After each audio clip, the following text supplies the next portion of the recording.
Ma huwa syukur fil ilmi, apa itu syukur dalam ilmu? Ilmu syukurnya apa? Dzikrun nikmat wal mun'im. Jadi kita mesti mengetahui nikmatnya dulu dan siapa pemberi nikmat.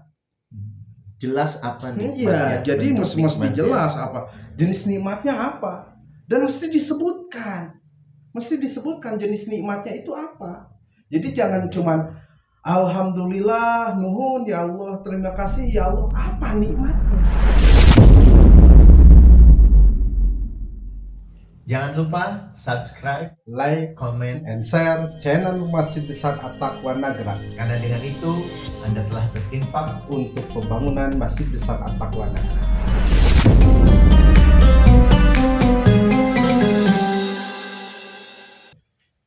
Jamaah Masjid Besar At-Taqwa rahimahullah. Jadi tadi kita telah mulai masuk ke dalam pemahaman hakikat syukur yang pertama, yaitu ilmun. Nah, kita lanjutkan apa nih yang kedua? Ajengan, enggak? Baik, hakikat syukur yang kedua, unsur syukur yang kedua adalah hal. Hal itu bisa diartikan tingkah laku. Yang lebih khusus kepada apa yang mesti dirasakan di dalam hati. Apa yang harus dirasakan di dalam hati. Bukan pada aplikasi, tapi lebih ke hati, dalam, ke kolbu kita. Di dalam hati kita. Ya, seperti bagaimana tuh seharusnya?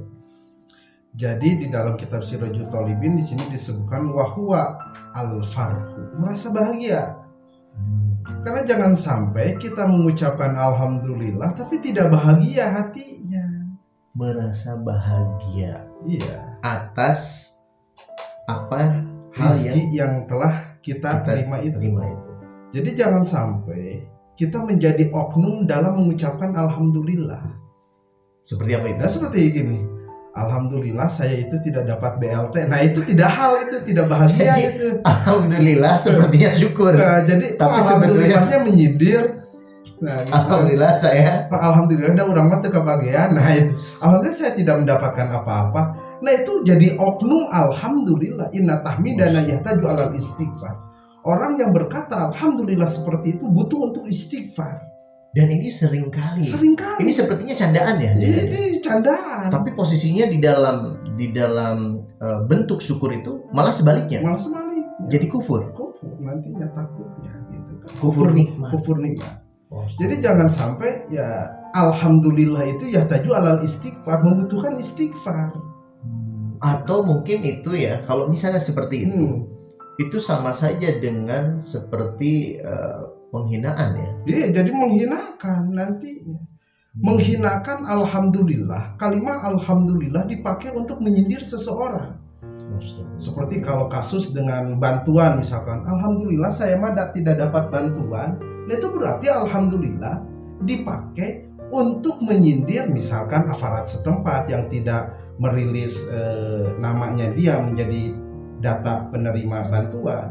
Itu berarti tahmidana yahtaju alal istighfar.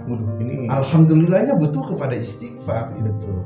Jadi jangan sampai seperti itu. Alhamdulillah yang harus ditobati. Iya, makanya dalam hal ini kita bisa mengekspresikan kebahagiaan kita.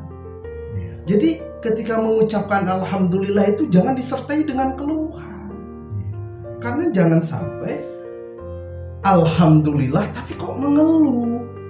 Nah, jadi nanti tidak sinkron dengan syukur bil ilmi. Iya, kan harusnya dzikrun nikmat wal mun'im. Harusnya menjadi kesadaran. Ya, harusnya menjadi kesadaran. Jadi mesti mengekspresikan. Iya. Bahkan di dalam hal ini juga, tapi ada batasannya juga.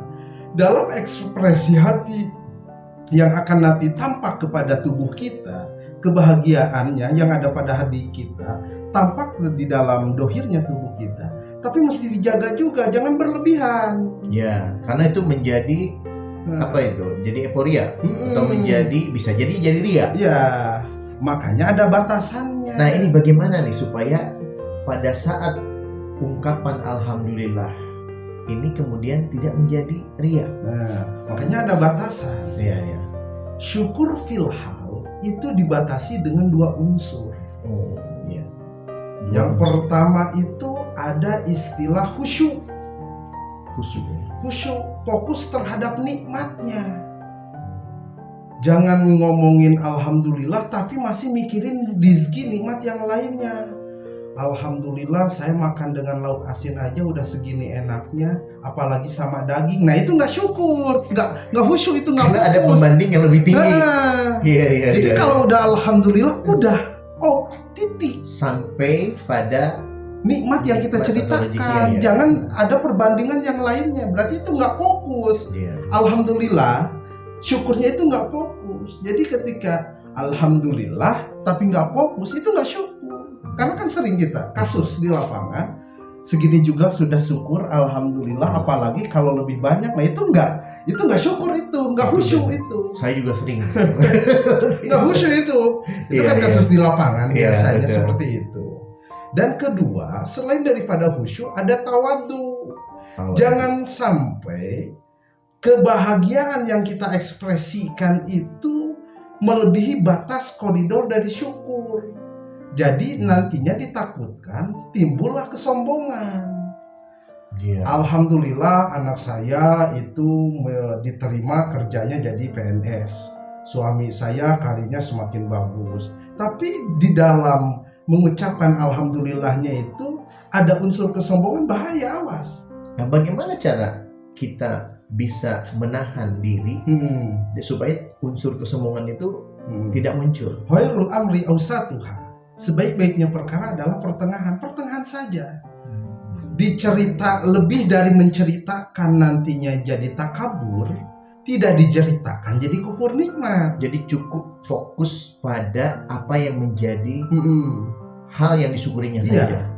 Tidak perlu diperjelas lebih jauh. Nah itu jadi Sebaiknya ditahan. menahan diri. ditahan. Karena betapa sering ketika kita tasyakuran dalam apapun, misalkan Iya. walimatul arus, walimatul syafar atau walimatul hitan, itu kan tasyakuran, syukuran. Betul. Tetapi melampaui batas itu. Iya, betul. Malahan ketika kita mengekspresikan kebahagiaan dari apa yang kita dapatkan, itu timbulnya nanti kesombongan. Nah itu jangan sampai seperti itu. Iya. Jadi mesti ada tawadu. Tawadu. Nah, tawadu itu hargai orang lain, kelebihan orang lain. Jadi lihatlah ketika Bapak binikmati robika hadis itu, lihat objek yang kita bawa bicara. Alhamdulillah Pak, anak saya itu keterima PNS. Tapi kita tahu anaknya dia juga daftar PNS. Betul. Tapi dianya tidak anaknya diterima. nggak keterima. Awas itu, hati-hati, jangan sampai menyinggung. Tawadu, hargai orang lain. Dari bentuk syukur. Ini luar biasa ya. Artinya dituntut kepekaan pada diri seseorang yang mungkin ingin menyatakan rasa syukur itu. Ya, seperti itu. Masya Allah, ini luar biasa ya. Sesuatu yang memang harus dilakukan, tapi pada koridor-koridor yang harus tetap juga terjaga nilainya. Makanya hal itu al-farhu bitawadu wal khusyuk. Hal dalam syukur itu al-farhu bahagia. Dibatasi dengan tawadu dan khusyuk. Ya. Jadi seperti itu. Tawadu dan khusyuk. Tawadu Ini dan luar khusyuk. biasa nih ya, jangan. Karena ya tadi seringkali dalam kehidupan ya saya pun sering ya melakukan ya sepertinya mengucapkan alhamdulillah, tapi itu sebenarnya termasuk pada bagian pengingkaran. Astagfirullah. Waduh. Di dalam tafsir Jalalaini dikatakan ketika kita mengucapkan alhamdulillah, maka gugurlah semua keluhan. Betul. Jadi tidak mungkin ada ucapan syukur dengan kalimat alhamdulillah disertai dengan keluhan. Nah, berarti belum maksimal tuh alhamdulillah. Juga tidak mungkin disertai dengan pembanding yang lebih tinggi. Makanya hal itu al-farhu, bahagia. Keluhan itu kan bukan kebahagiaan. Jadi ketika mengucapkan alhamdulillah itu gugurlah semua keluhan, karena Allah lah sang pemberi rizki, sang yang paling baik dari yang memberikan rizki, paling baik. Ini persoalan kadang susahnya ya saya lah ya, susahnya untuk bisa merasai apa yang kita dapat itu sebagai kebahagiaan, karena di dalam benak si orang yang diberi rezeki, misalnya saya diberi rezeki itu, karena ada sisi lain yang menjadi keinginan yang seolah-olah ekspektasinya lebih besar daripada apa yang hari ini diperoleh. Makanya kan pisahkan antara alhamdulillah dan roja dan harapan. Jangan disatukan. Iya, betul. Karena takutnya alhamdulillah tapi nantinya ya jadi tidak al-farhu. Arojanya disimpan dulu. Disimpan dulu. Iya. Udah beres nih alhamdulillah ya Allah, mudah-mudahan rezekiku semakin bertambah, ya silakan. Itu Tetapi sebagai jangan harapan. jangan disatukan kalimahnya. Betul. Fokus dulu. Nah, Khusus dulu. Fokus dulu. Ya, kepada Khusyuk apa dulu. yang wah ini luar biasa nih. Ini justru hal yang membahayakan dan harus ya inilah pentingnya mengupas tentang syukur ini aja kan. Jadi luar biasa aja kan. Ini dua aspek ini telah membuka cara pandang kita tentang bagaimana harusnya kita bersyukur. Jadi memang ternyata tidak sesederhana yang saya bayangkan ya. Tapi sebenarnya nanti kita bisa sederhana. Cuman kita mesti mengetahui unsurnya ataupun aspeknya. Nanti kita sederhanakan cara mempraktekannya. Ini sebetulnya cara bagaimana supaya kita juga tidak tersesat Iya. dalam memahami dan melakukan mengekspresikan Iya. rasa syukur. Kalau tahu caranya nggak ada yang sulit. Betul. Dan Maksudnya insya Allah kita pentingnya sederhanakan. ilmu itu. Baik, jamaah at-taqwa rahimahullah. Insya Allah kita akan lanjutkan untuk hakikat syukur yang ketiga itu setelah yang satu ini.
Kadangkala objek pertama yang kita salahkan itu naudzubillah Allah. Iya. Kok Allah rezekiku gini-gini amat sih, sulit Sekali sih amat. Allah. Padahal Allah tidak pernah berbuat dolim kepada makhluknya. Tidak. Janji Allah itu kan pasti. Pasti. La in sakartum Pasti. lazidanakum. Iya. Jadi bagaimana cara membuat Rizki ini rezeki bertambah. ini bertambah? Syukur. Jamaah risalah kehidupan Masjid Besar At-Taqwa rahimahullah. Apabila ada yang tidak dimengerti, silahkan Anda tanyakan. Apabila ada yang lebih mengerti, silahkan Anda tambahkan. Dan apabila ada yang tidak setuju, mari kita diskusikan melalui kolom komentar.